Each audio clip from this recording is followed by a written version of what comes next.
Welcome back to a brand new video on the channel, guys. So what I have for you guys today is of course going to be another episode of the Championship Roundup, and in today's video, guys, we've got a lot to go ahead and discuss, of course. So this weekend we saw the first side promoted from the Championship this season. That was of course Wolves, so congratulations to Wolves and all the Wolves fans that do watch the videos. I'm sure you guys will still be absolutely buzzing about that. So later in the video we'll have a bit of a discussion about that and what that could mean for them going forward in the future. But overall this weekend in the Championship we had a lot of pretty big scorelines. So as always, guys, I'll be very interested to know as to what did you make of your team's performance this weekend. Make sure you do leave a comment in the comments down below. I'm always interested to see some of the discussions going on down there. And before we get into any of the games, guys, I will include your guys' comments on screen now. So if any of you guys did successfully manage to get any of your score predictions correct this weekend, then I will include your comments on screen now. And fair play to everyone who did get a score prediction correct this weekend. It was a pretty tough one in my opinion, you know.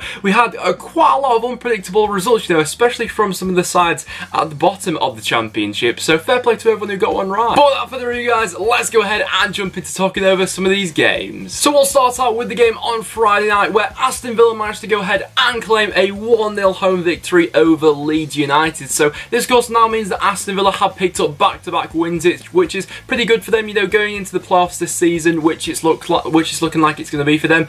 Going into there with momentum is going to be crucial, and in this one they were the better team for the majority of it. Really, they did control the match for most of the game. They managed to take the lead on the 29th minute from a nice header from Graben.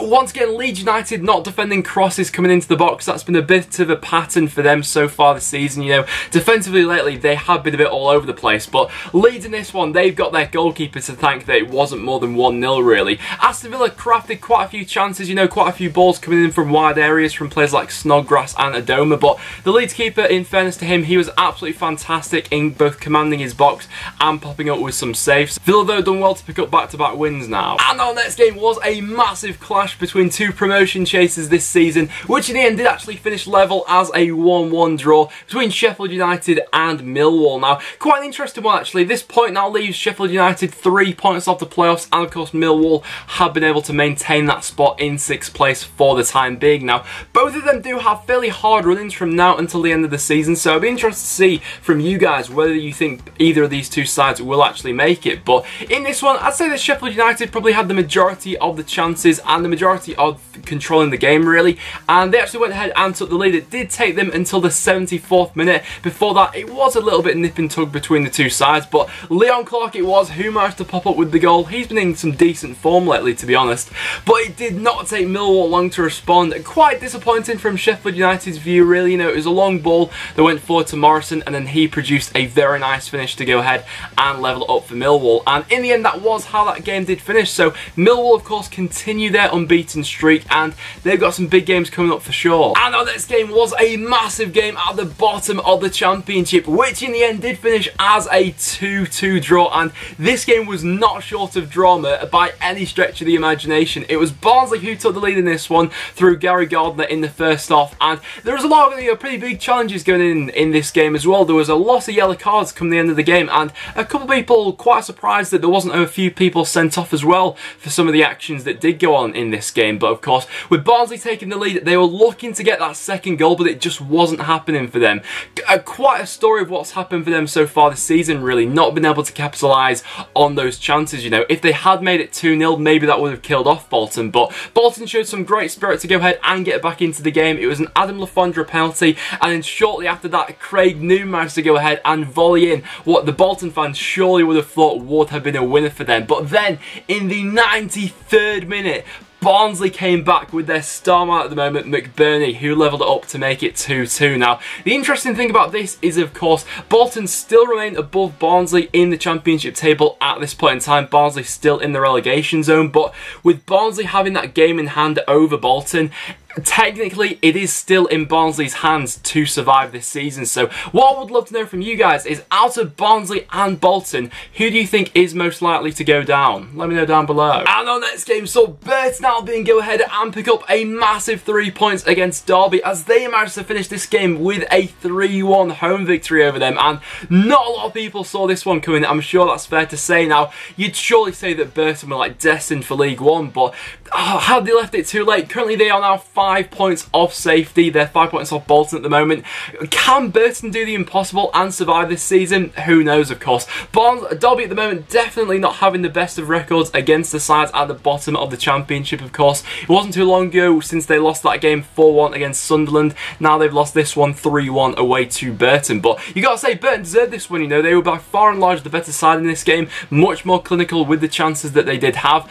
And, you know, it summed up Derby's game really when they went ahead and missed that penalty. So with this result now, this now leaves Derby outside of the top 6, and when you're looking over their fixture running from now until the end of the season, this was one of those games where you said Derby had to pick up all 3 points in it. So Derby fans, I'd be very interested to hear your thoughts after this defeat, and Burton fans, have you left it too late or could you do the impossible? Let me know down below. And then in the next game we saw Sheffield Wednesday go ahead and pick up all 3 points at Hull as Jordan Rhodes scored the only goal in this game to give them all 3 points. So quite an interesting one actually. Like I said, it was Jordan Rhodes who went ahead and opened the scoring in this game. Hull then thought they got back into the game through a goal from Abel Hernandez, but that was actually ruled out for offside in the end. I was quite surprised that Hull didn't score in this game really with some of the chances they did have, but in fairness to Joe Wildsmith, the Sheffield Wednesday keeper, he did pop up with some decent ones. So of course, Sheffield Wednesday, they have been fairly inconsistent lately, but definitely looking to end the season stronger than they started it, with a lot of their key players returning now. And then in another game for the race for the top 6, we saw Middlesbrough go ahead and put down a massive statement with a 2-1 home victory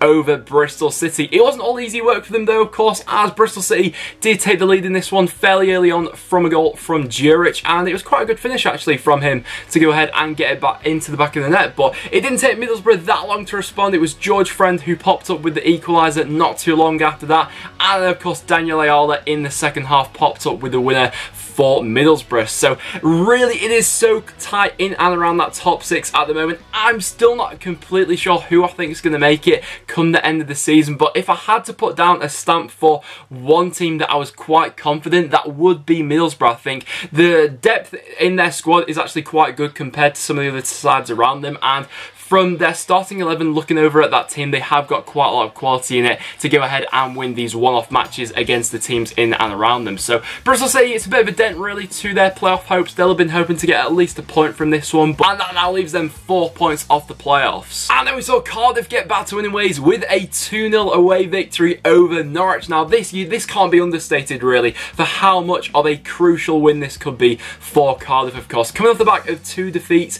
last time to both Aston Villa and Wolves, it was imperative that they got back to winning ways in this one. But Norwich, they didn't make it easy for them. There were quite a few chances going around in this game, but it took them until the 86th minute until Kenneth Zohore went ahead and opened the scoring. Angus Gunn, the Norwich keeper, he has been very good on the whole, but I thought he'd have been quite disappointed to go ahead and let in that goal. It was quite a tight angle which Zohore managed to score from. And then in the 93rd minute, it was Junior Hoylett who popped up with a very nice curling effort from outside the box to go ahead and wrap it up for them. So of course, with Fulham drawing this weekend as well, this could be a massive result for Cardiff. They've of course still got that game in hand on them, and you gotta say they are looking good for second at the moment. Then as for our next game, we saw a mad comeback from Nottingham Forest in this one as they managed to beat Ipswich by 2-1. So of course, last week we saw Mick McCarthy go ahead and just walk out of Ipswich, so I wasn't really sure what to expect from them coming into this game, but in fairness to them, they actually started as the better side in this one. It was Grant Ward who went ahead and opened the scoring for Ipswich to go ahead and put them in front, and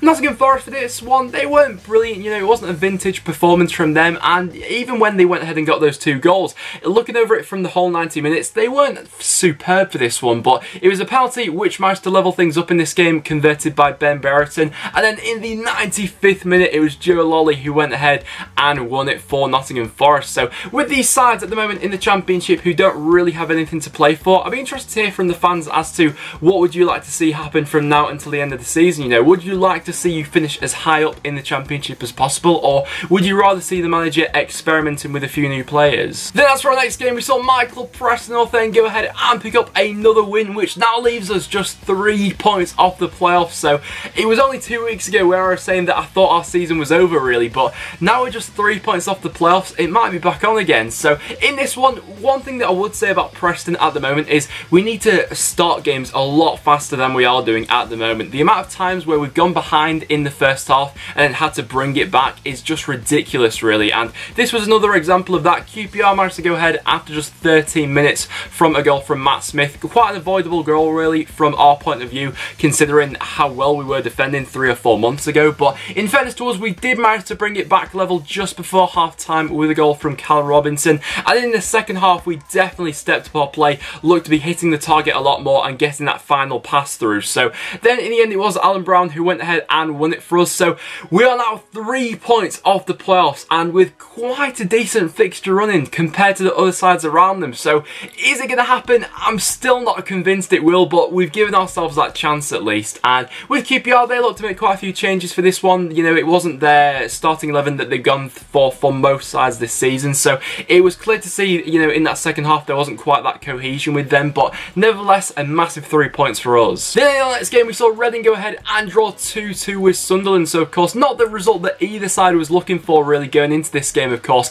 a win for Reading probably would have seen them safe this season, but a draw still keeps within them for that possibility of relegation. And with Sunderland now, they are 6 points off safety with of course 3 games to go, so it is just going to take an absolute miracle for them to stay up. But once again from Sunderland, it wasn't a bad performance from them really. You know, they did go behind in the first half through a penalty from Liam Kelly, but in the second half it was a fantastic response from them, an absolute banger from Paddy McNair to go ahead and get them back into the game. And then Lee Cattermole went ahead and put Sunderland in front, but it wasn't to be, as Jan Kermigan of course managed to step back up for Reading to go ahead and level the game. So realistically for Sunderland now, it was quite an open game. They could have won this game with some of the chances they had, but defensively this season, you know, you can never really trust Sunderland to do anything. So it is going to take an absolute miracle for Sunderland to stay up. Reading as well, I think they will be safe, just a couple more points needed. And then we had a London derby going on, and this one had a whole lot of action. So of course going into this game, of course if Fulham didn't go ahead and win,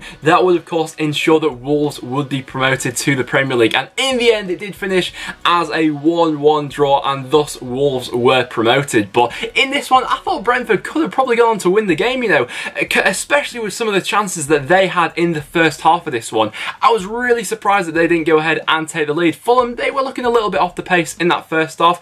In the second half though, of course it was Mitrovic who managed to open the scoring, a very nice finish from him. The Fulham fans of course thought they'd go on to win the game, and then in the 94th minute Neil Maupay managed to go ahead and step up and make it 1-1, and that of course was the goal which did promote Wolves in the end. But a big goal as well for Brentford and their promotion chase. They are now 4 points off the playoffs, so you got to give it to them. They still do have a possibility for sneaking into that 6th spot, although it is quite unlikely. Fulham, although, I mean, it's quite a blow really going ahead and conceding that late goal, of course. With Cardiff still having that game in hand over them, it's looking like it might be the playoffs now for Fulham. And our last game to go ahead and talk about, we of course saw Wolves go ahead and beat local rivals Birmingham by 2-0, of course. Going into this game, they had already been promoted, but they, you know, their players would have been sure to go ahead and put on a performance in this local derby, and that they did do. Although I didn't think it was the best of starts from Wolves, you know, for this game. You know, in the first probably 10 or 15 minutes, they weren't looking, you know, they're quite their usual selves, and Birmingham actually got quite unlucky